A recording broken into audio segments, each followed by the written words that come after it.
Il a tué ma fille. Fais-le souffrir.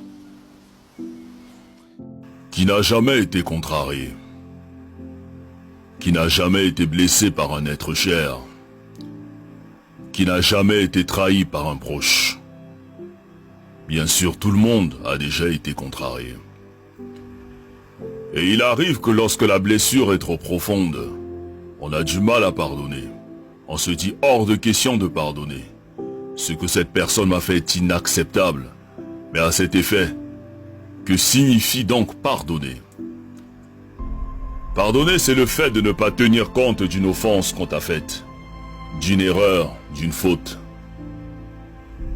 C'est le fait de renoncer à punir, de renoncer à se venger, de renoncer à rendre le mal par le mal. Seulement, il n'est pas facile de pardonner à une personne qui t'a fait du mal. Surtout si tu croyais en elle, que tu avais confiance en elle. Tu préfères la garder prisonnière et tu refuses de lui pardonner. Le souci est que lorsque nous refusons de pardonner, nous nous constituons nous-mêmes comme étant prisonniers.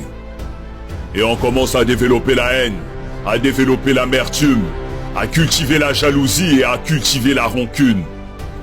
Et pourtant tous nous souhaitons que Dieu nous pardonne. Pour nos erreurs, nos offenses, nos imperfections et nos failles. Mais nous refusons de pardonner les fautes des autres, comme si nous n'avons jamais fait du mal à personne, comme si nous étions irréprochables. Qui donc peut oser dire qu'il n'a jamais fait du mal? Qui est parfait? Qui n'a jamais commis d'erreur? Qui n'a jamais fait le moindre mal? On souhaite tous que Dieu nous pardonne pour nos bêtises, mais on refuse de pardonner les fautes des autres, on refuse de leur accorder notre pardon.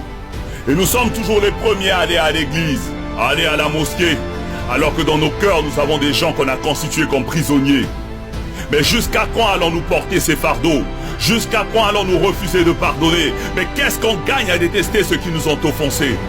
Parce que celui qui pardonne est celui qui a décidé d'avancer. Celui qui pardonne est celui qui a décidé de se libérer. Celui qui pardonne a fait le choix de donner un cadeau à quelqu'un même s'il ne le mérite pas. Parce que la rancune est une lourde pierre que celui qui pardonne n'a pas envie de transporter.